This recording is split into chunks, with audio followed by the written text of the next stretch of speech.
तो ये हमारा ज्योमेट्री का लेक्चर 2 है और आज के लेक्चर में हम जो है कुछ फॉर्मूलाज देखेंगे।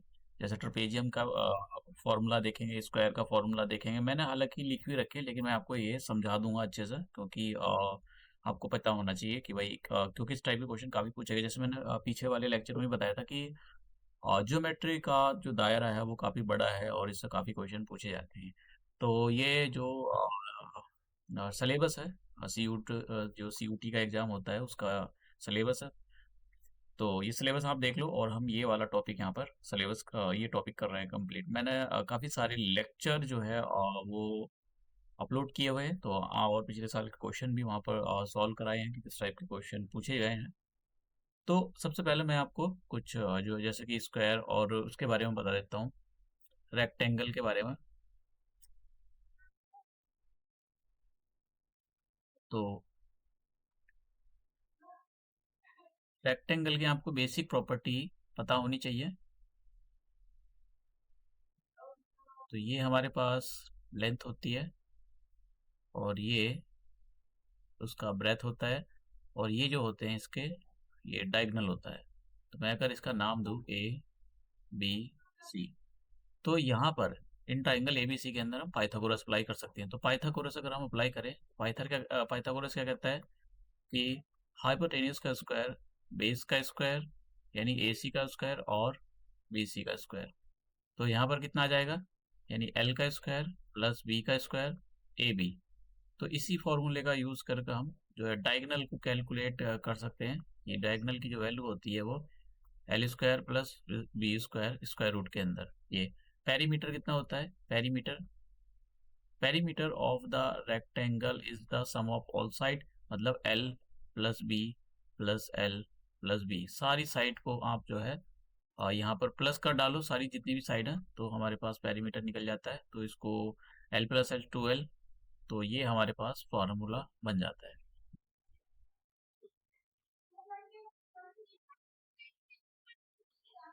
और ये जो लेंथ का फॉर्मूला होता है वो एल इंटू बी होता है।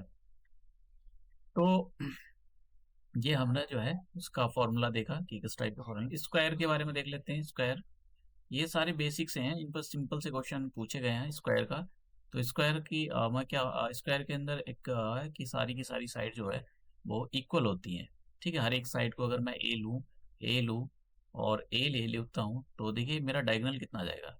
तो डायगोनल यहाँ पर कितना आ जाएगा, मतलब एल स्क्वायर प्लस सॉरी ए स्क्वायर प्लस ए स्क्वायर, तो ये आ जाएगा यहाँ पर 2, और ए बाहर आ जाता है। ठीक है, देखो ऐसा कुछ बनेगा, मैं आपको बता देता हूँ।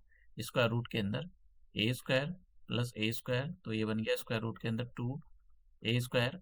ए बाहर ले सकते हो, तो कितना रह जाएगा अंदर, स्क्वायर रूट 2।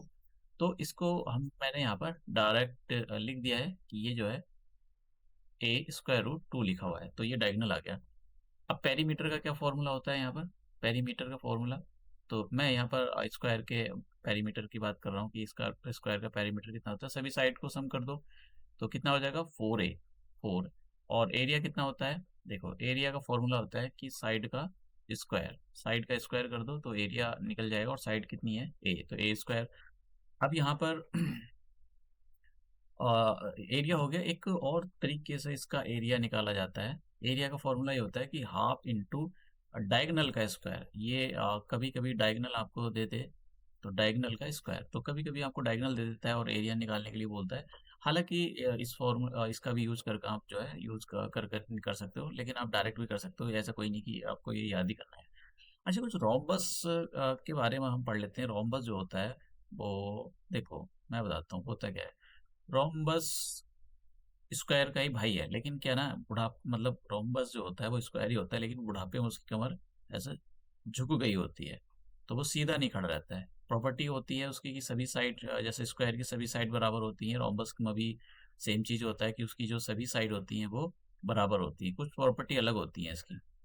एक तो इसमें मतलब दो जो डायगोनल होते हैं वो एक दूसरे के परपेंडिकुलर बाइसेक्टर होते हैं। परपेंडिकुलर बाइसेक्टर का मतलब ये हो गया, अगर मान लो ये पी है, तो ये वाला डायगोनल मतलब डीपी, देखो ये बहुत जरूरी है कि परपेंडिकुलर बाइसेक्टर का मतलब मैं यहाँ पर बताने के लिए जा रहा हूँ कि दो इक्वल पार्ट में डिवाइड करना और 90 डिग्री का एंगल बनाना।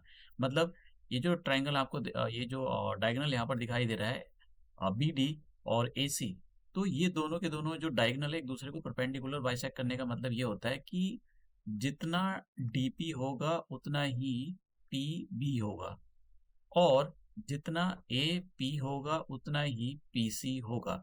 अगर ये पूरा ये यहाँ पर 10 सेंटीमीटर तो ये भी 10 सेंटीमीटर, ये 20 सेंटीमीटर तो ये भी 20 सेंटीमीटर, और ये परपेंडिकुलर का मतलब ये 90 डिग्री का एंगल बना रहा है। तो ये जो है अगर आप ट्राइंगल को देख पा रहे हो A B P, A B P जो है एक राइट एंगल ट्राइंगल होता है, तो इसके अंदर हम पाइथागोरस लगा सकते हैं। तो इसका जो एरिया का फॉर्मूला होता है, एरिया का फॉर्मूला यहाँ पर रोम्बस की बात कर रहा हूँ, और एरिया का फॉर्मूला होता है कि यहाँ पर प्रोडक्ट ऑफ द डायगोनल। तो इसके अगर रोम्बस के जो डायगोनल है उनकी हम प्रोडक्ट कर दें, प्रोडक्ट ऑफ द, प्रोडक्ट का मतलब multiplication of the diagonals,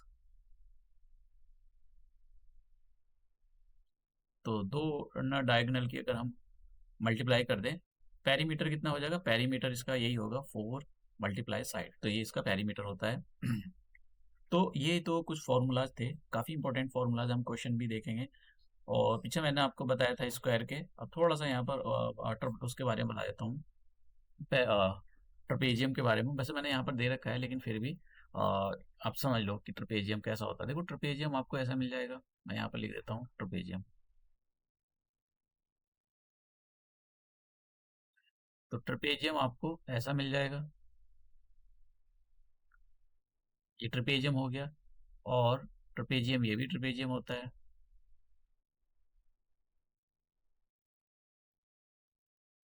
trapezium का क्वेश्चन पूछा गया था, एरिया से रिलेटेड क्वेश्चन था, और ट्रपेजियम जो होता है वो ऐसा भी होता है।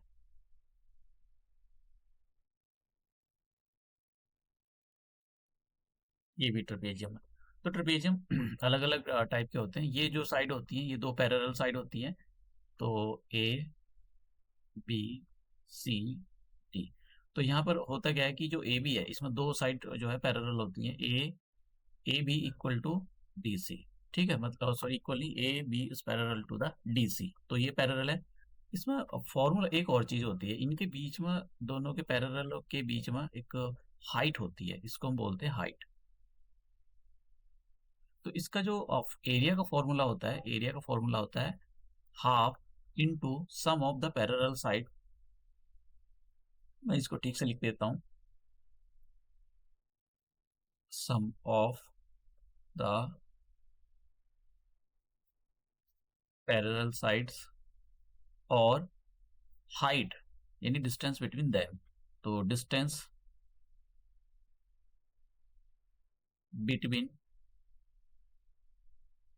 देम मतलब दोनों जो पैरेलल साइड हैं, पैरेलल साइड कौन कौन सी हैं, पैरेलल साइड हैं एक तो ए बी हो गई, प्लस यहाँ पर इस फॉर्मूले के अंदर, और डिस्टेंस बिटवीन द, अगर मैं इसका नाम दे देता हूँ ई और इसको एफ दे दूँ, तो यहाँ पर डिस्टेंस बिटवीन देम का मतलब हो गया उनके बीच की हाइट कितनी है, यानी ई एफ। तो ये हमारे पास फॉर्मूला बन गया है। तो ये कुछ मैंने यहाँ पर और थोड़े से फॉर्मूलाज, देखो फॉर्मूलाज अगर याद नहीं है आपको तो प्रॉब्लम हो सकती है। क्वेश्चन है यहाँ पर हम देखते हैं कि उसने बोला था the longer side of the rectangular hall is 24 centimetre.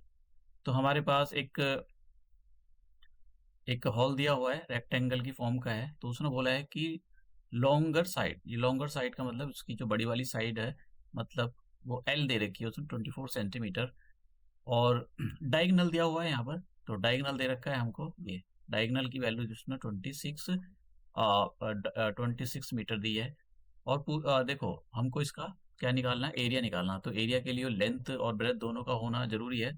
तो हम क्या काम करेंगे, यहाँ पर पाइथागोरस अप्लाई कर लेंगे, क्योंकि ये पाइथागोरस एक जो रेक्टेंगल होता है, रेक्टेंगल में जो डायगोनल होता है वो दो ट्रायंगल बनाता है, तो दोनों के दोनों जो है राइट एंगल होते हैं। तो हम यहाँ पर पाइथागोरस, तो पाइथागोरस में ए सी जो है यहाँ पर परपेंडिकुलर हो गया, ओ सॉरी ए सी जो है यहाँ पर हाइपोटेनियस हो गया, तो हाइपोटेनियस का square equal to the base, base हो जाएगा यहाँ पर ए बी, और बी सी परपेंडिकुलर हो जाएगा।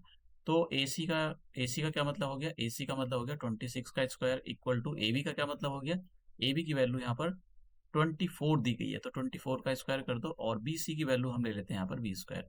देखो तो उसको इधर ले जाता हूँ मैं 24 को, अभी देखो स्क्वायर मत करना, थोड़ा सा हम यहाँ पर कुछ सीखेंगे कि कैसा आप क्वेश्चन को आसानी के साथ सॉल्व कर सकते हो।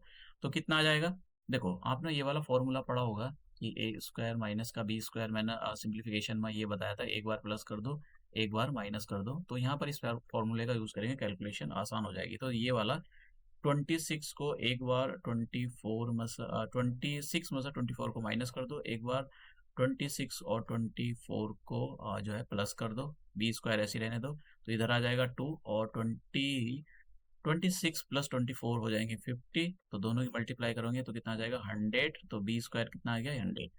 तो मैं 20 स्क्वायर हटाता हूँ और 100 पर स्क्वायर रूट ऑपरेट कर देता हूँ, तो कितना आ जाएगा 100, तो बी की वैल्यू कितनी आ गई 100। अब देखिए एरिया का फॉर्मूला आपको पता है, एरिया बराबर कितना होता है एल इंटू बी। एल की वैल्यू कितनी है यहाँ पर, एल है यहाँ पर मतलब लेंथ, लेंथ कितनी है 240, और ब्रेथ कितना है 10, तो कितना आ गया यहाँ पर 240, और एरिया हमेशा मीटर स्क्वायर सेंटीमीटर स्क्वायर में कैलकुलेट किया जाता है। तो ऐसे सिंपल क्वेश्चन पूछे गए हैं, लेकिन प्रॉब्लम ये है कि अगर सिंपल भी नहीं बता तो फिर और मुश्किल हो जाएगा। पैरेललोग्राम के बारे में, शायद मैंने पैरेललोग्राम के बारे में अभी नहीं बताया, तो समझ लेते हैं पैरेललोग्राम के बारे में होता क्या। देखो पैरेललोग्राम ऐसा होता है,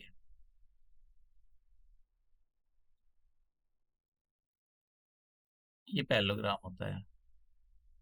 ये ए हो गया, ये इसकी साइड बी, ये सी, ये डी। तो इसमें क्या होता है, दो opposite side equal and parallel होती है, ये इसके इक्वल एंड पैरेलल है और ये इसके इक्वल एंड पैरेलल है।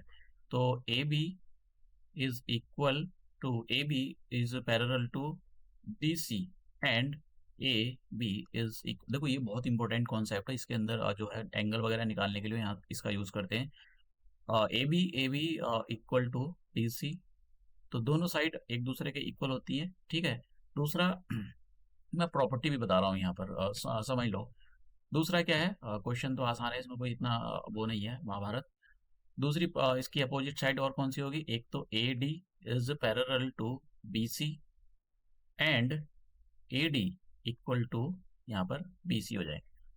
ये पैरेललोग्राम की मैं यहाँ पर प्रॉपर्टी बता रहा हूँ आपको, इनको आपको लिख लेना चाहिए या नोट कर लेना चाहिए। वैसे भी मैं पीपीटी जो है ये अपने टेलीग्राम चैनल पर डाल दूंगा, तो वहाँ से आप लोग है डाउनलोड कर सकते हो। अपोजिट एंगल इक्वल होते हैं, अपोजिट एंगल का मतलब जो एंगल ए है वो एंगल सी के इक्वल होता है, सपोज ए का एंगल सी हो गया और बी का एंगल डी हो गया, तो ये हमेशा एक दूसरे के इक्वल होते हैं, ठीक है। तो ये प्रॉपर्टी आपको पता होना चाहिए, बहुत इंपॉर्टेंट प्रॉपर्टी है। अब एरिया के पॉइंट ऑफ व्यू से जो है मैं यहाँ पर बता देता हूँ कि भाई एरिया के पॉइंट ऑफ व्यू से क्या होता है। देखो एरिया के पॉइंट ऑफ व्यू से होने का मतलब ये है कि भाई आप पैरेललोग्राम का एरिया कैसे निकालोगे, तो जरा दो चीजें मैं यहाँ पर दो डायग्राम बनाकर दिखाता हूँ आपको। तो दोनों के अंदर बेस और हाइट दोनों वेरी कर जाएंगी।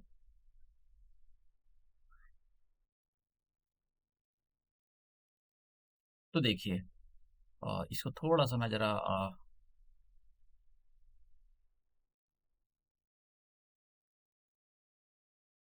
ठीक है, तो ए बी मैं नाम दे देता हूँ, ए बी और सी डी, इसको पी क्यू आर एस। तो अब देखिए मैं परपेंडिकुलर कहाँ से ड्रॉ कर रहा हूँ, मैं डी से नीचे की ओर हाइट को ड्रॉ कर रहा हूँ ये, और इसका नाम दे देता हूँ मैं यहाँ पर ई। ऐसे ही यहाँ पर मैं जो परपेंडिकुलर ड्रॉ कर रहा हूँ वो कर रहा हूँ मैं, देखिए परपेंडिकुलर कहाँ ड्रॉ हो रहा है ये बहुत मैटर करता है। मैं एस से परपेंडिकुलर ड्रॉ कर रहा हूँ, सॉरी एस परपेंडिकुलर में ड्रॉ कर रहा हूँ, और ये सामने इसकी जो अपोजिट साइड है, अपोजिट साइड पर मैं ये ड्रॉ कर देता हूँ। तो अपोजिट साइड जो है ये है यहाँ पर ये, ठीक है। तो ये 90 डिग्री का एंगल हो गया, इसको मैं दे देता हूँ P Q R S T दे देता हूँ ये टी पॉइंट पर। तो देखिए जहां भी जिस जैसा डी हो गया डी ई, तो डी ई जो है हाइट हो गई है, D E is equal to height, height of this of this parallelogram. और ये हाइट जहां रुकी हुई है, मतलब जहां 90 डिग्री का एंगल बना रही है, वो उसका बेस हो जाता है। तो बेस कितना हो जाएगा इस केस में, पहले वाले इस वाले की बात कर रहा हूँ मैं, ए बी क्या हो जाएगा, बेस हो जाएगा यहाँ पर। अब दूसरे में चलता हूँ, तो दूसरे में क्या है, हाइट देखो किस पर टिकी हुई है, हाइट टिकी हुई है यहाँ पर, जो ये जो क्यू आर साइड है इस पर हाइट टिकी हुई है, और जो एस टी है S T base, S T इसका हाइट हो जाएगा। तो एस टी यहाँ पर क्या होगी, हाइट होगी, हाइट। और हाइट किस पर टिकी हुई है, मतलब 90 डिग्री का एंगल कहाँ बना रही है, ये 90 डिग्री का एंगल कौन से साइड पर बन रहा है, क्यू आर पर, तो इसी को हम जो है बेस बोलेंगे, ठीक है। तो इसका जो फॉर्मूला होता है एरिया का area of the parallelogram is equal to base into height, या हाइट इंटू बेस लिखो या ये कुछ भी लिख दो, उससे कोई फर्क नहीं पड़ता है। तो अब यहाँ पर क्वेश्चन हम देखते हैं। उसने बोला है कि find the area of the parallelogram one of whose side is this 40 centimetre and corresponding height measures 90 centimetre. इसका मतलब क्या हुआ? इसका मतलब ये हुआ कि आपके पास कोई पैरेललोग्राम है और पैरेललोग्राम आपको दे रखा है। उसने बोला है कि area of the parallelogram whose measures is this, sorry one side, एक साइड दे रखी है। तो मैंने कहा चलो भाई ये होगी एक साइड 1 सेंटीमीटर। उसने बोला है कि द करस्पॉन्डिंग हाइट मेजर्स चाहिए, मतलब इस पर जो हाइट है, इस पर हाइट होने का ये हाइट है। तो ये हाइट की वैल्यू कितनी है? 19.5 सेंटीमीटर। और ये नीचे वाला बेस। तो एरिया का फॉर्मूला लगा देते हैं, हमको पता है बेस इंटू हाइट। तो बेस कितना हो जाएगा यहाँ पर 40 और हाइट कितनी हो जाएगी 19.5। अब आप जो है यहाँ पर सीधा का सीधा फॉर्मूला अप्लाई कर सकते हो। वैसे मैंने यहाँ पर कुछ फॉर्मूला दिए हैं। हाँ, ये पैरेललोग्राम का शायद नहीं है इसमें, यहाँ पर नहीं दे रखा है, पैरेललोग्राम का भी दे रखा है। आप कर सकते हो यहाँ से, पैरेललोग्राम के भी दे रखे हैं। मुझे लगा शायद दे नहीं रखे थे मैंने, तो दे रखे हैं यहाँ पर। तो तो यहाँ पर हम मल्टीप्लाई कर देते हैं तो कितना आ जाएगा 0 4 5 जा 20 कैरी ओवर 2 और 4 9 जा 36 और 2 कर दो तो 38 हो जाएगा। और कितना आ जाएगा 4 और 3 7, एक डिजिट के बाद डेसिमल लगा दो यहाँ पर तो कितना आ जाएगा 780 सेंटीमीटर स्क्वायर इसका एरिया आ गया। ठीक है। अब यहाँ पर diagonals of the rhombus is this, sorry, यहाँ पर क्वेश्चन दे रहेगा diagonals of a rhombus 48 centimetre and 20 centimetre, find the area of the rhombus and perimeter. तो हमको पता है कि जो रोम्बस होता है, रोम्बस की सभी साइड इक्वल होती हैं, लेकिन थोड़ी टिल्टेड होती है, मतलब 90 डिग्री पर सीधी नहीं खड़ी होती है, थोड़ा उनका झुकाव होता है, कुछ एंगल बनाती है। तो ये हमारे पास जो है रोम्बस हो गया। रोम्बस के डायगोनल एक दूसरे को परपेंडिकुलर बाइसेक्ट करते हैं, तो AC एक डायगोनल हो गया और BD यहाँ पर दूसरा डायगोनल हो गया। परपेंडिकुलर बाइसेक्ट का मतलब ये 90 डिग्री का एंगल बनाएंगे। और उसने बोला है कि एक डायगोनल इसका जो D1 है, मैं D1 लिख देता हूँ, डायगोनल 48 सेंटीमीटर दे रखा है, D1 से लिख देता हूँ, आप कुछ और लिख सकते हो। D2 कितना दे रखा है 20 सेंटीमीटर। ठीक है। तो पूरा AC, मतलब यहाँ पर लिख देता हूँ मैं, AC जो है कितना है 48 सेंटीमीटर और D2 यानी BD की वैल्यू यहाँ पर कितनी दे दी 20 सेंटीमीटर। तो सिंपल सी बात है, ये वाला अगर मैं पॉइंट मान लो P दे देता हूँ तो ये वाली साइड कितनी हो जाएगी, ये वाली साइड हो जाएगी, मैंने यहाँ पर आधा कर दो इसको, तो क्योंकि ये दोनों इक्वल इक्वल पार्ट में डिवाइड करता है। परपेंडिकुलर बाइसेक्टर का मतलब ये होता है अगर AC 50 सेंटीमीटर है तो AP 25 हो जाएगी और PC 25 हो जाएगी। तो ये कितना हो जाएगा आधा 24 सेंटीमीटर। और ये जो, अब हालांकि अभी इसकी जरूरत पड़ेगी इसकी, और ये जो BD है, BD कितनी है टोटल 20 सेंटीमीटर है, तो आधी कितनी हो जाएगी, ये हो जाएगा 10 और ये हो जाएगा हमारे पास 10, तो 10 10 हो गई है। परपेंडिकुलर बाइसेक्टर का मतलब यही होता है कि 90 डिग्री का एंगल बना रहा होगा और दो न पार्ट होंगे वो इक्वली डिवाइड होंगे। तो अभी मुझको एरिया निकालना है। तो एरिया का जो फॉर्मूला होता है रोम्बस का, वो half into D1 multiply D2। D1 multiply D2 का मतलब product of the two diagonals, दोनों डायगोनल की प्रोडक्ट कर दो। तो D1 कितना है यहाँ पर 48 हो गया और D2 20 हो गया। इसको कैंसिल कर दो तो कितना बचा यहाँ पर 10 रह गया, तो कितना आ जाएगा 480 सेंटीमीटर। ठीक है। अब देखिए पेरीमीटर और निकालना है हमको। पेरीमीटर के लिए साइड चाहिए, साइड है नहीं है, तो मैं यहाँ पर एक ट्रायंगल बना रहा हूँ, कौन सा ABP। तो ये वाला ट्रायंगल मैं बना रहा हूँ, इसका थोड़ा सा मैं काट कर यहाँ पर रख लेता हूँ समझाने की बेसिस से, अदरवाइज आप डायरेक्ट भी कर सकते हो। तो ये जो है ये कितना है 24 सेंटीमीटर, ये 90 डिग्री है और ये कितना दे रखा है यहाँ पर, ये दे रखा है 10। तो मुझको देखो 90 डिग्री के सामने वाला क्या होता है परपेंडिकुलर, सॉरी हाइपोटेनियस होता है। तो यहाँ पर जो हाइपोटेनियस है वो ये है, ये वाली लाइन, ये हाइपोटेनियस है। इसको मैं अलग अलग कर देता हूँ, तीनों साइड अलग है। तो अब मुझको मतलब A भी निकल जाएगी मेरी एक बार, तो मैं क्या कर रहा हूँ हाइपोटेनियस का स्क्वायर इक्वल टू बेस का स्क्वायर। बेस आप यहाँ पर किसी को भी ले सकते हो, मैं यहाँ पर 24 ले लेता हूँ, और 10 का स्क्वायर। तो इसका स्क्वायर करोगे 24 का तो ये आ जाएगा 576। स्क्वायर थोड़े से आपको याद करने पड़ेंगे, आने चाहिए वैसे निकालने। और ये कितना हो जाएगा 676। तो ए बी इक्वल टू, तो यहाँ से स्क्वायर रूट हटाओ और स्क्वायर हटाओ, इधर स्क्वायर रूट ऑपरेट कर दो। तो ये कितने का हो जाएगा, ये होता है 26 का। तो 26 आ गया मेरे पास। ये जो साइड आ गई, ये वाली जो साइड है, ये वाली, ये 26 आ गई, ये वाली 26। ठीक है। अब मैं पेरीमीटर निकाल सकता हूँ। तो पेरीमीटर का क्या फॉर्मूला होता है, पेरीमीटर का फॉर्मूला, क्योंकि सारी साइड बराबर होती है, सारी साइड को प्लस कर दो आप। तो 4 मल्टीप्लाई साइड, साइड हमने निकाल ही ली। तो साइड कितनी आ गई, 4 मल्टीप्लाई 26। तो कितना कर दो, आप जैसे भी चाहो वैसा कर सकते हो, कैलकुलेशन पर डिपेंड होता है।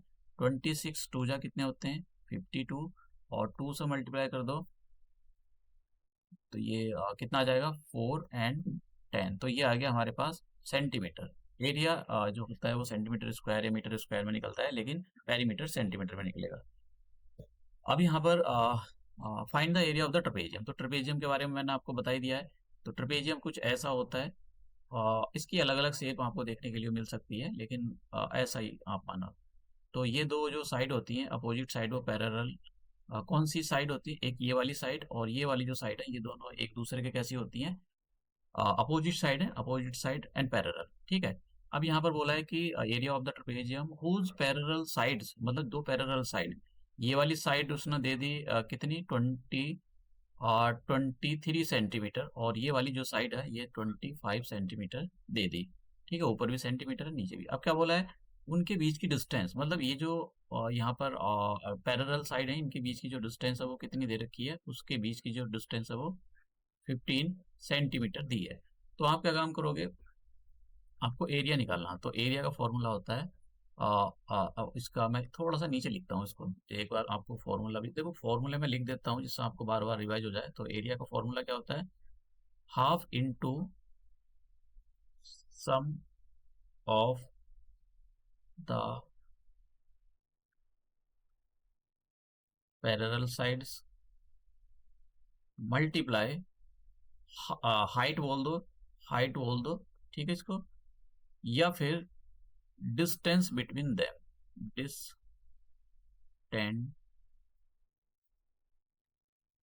Between them. तो मतलब क्या हुआ, सम ऑफ पैरेलल साइड, तो A B plus D C multiply height कितनी है यहाँ पर, ये जो लिखा हुआ है इसको मैं दे देता हूँ ई, और ये हो गया एफ। तो ई एफ जो है यहाँ पर हाइट बन गई। अब मैं वैल्यू रख देता हूँ। तो हाफ ए बी की वैल्यू कितनी है 35, डी सी कितना हो जाएगा यहाँ पर, डी सी की वैल्यू 23, और ये हो जाएगा 15। तो दोनों को प्लस कर दो, 8 आ गया, 5 आ गया, और यहाँ पर ऐसे भी लिख सकते हो आप, बस उससे कोई फर्क नहीं पड़ता है। तो इसको अगर मैं 58 को तोड़ूं 2 की टेबल में तो कितना जाएगा, तो 2 2 जा और 2 9 जा, इतना गया। अपना अपना तरीका होता है, आप कैलकुलेशन ऊपर वाले 2 और 15 की मैं कैलकुलेशन कर दूं तो कितना आ जाएगा 30, और 20 और 2 नीचे वाला 2 ऐसे चलने दो, मल्टीप्लाई कर लो यहाँ पर 30 की और 29 की, तो कितना आ गया, एक तो जीरो लगा दो, और 9 3 जा 27, 2 कैरी लगे, 3 2 जा 6, 6 और 2 8। अब इसको 2 से डिवाइड कर दो तो कितना जाएगा 2 4 3 और 2 5 जा। तो हमारे पास जो एरिया आया, एरिया इक्वल टू कितना आ गया 4 3 5 सेंटीमीटर स्क्वायर। तो ऐसा हमने देखा कि कैसे बड़े आसान से क्वेश्चन थे ये, इसी टाइप के क्वेश्चन पूछे गए हैं जो इस CUT का जो पेपर हुआ था। ठीक है, तो हम अपना ये लेक्चर यहीं समाप्त करते हैं, और अपने नेक्स्ट लेक्चर में मिलते हैं हम।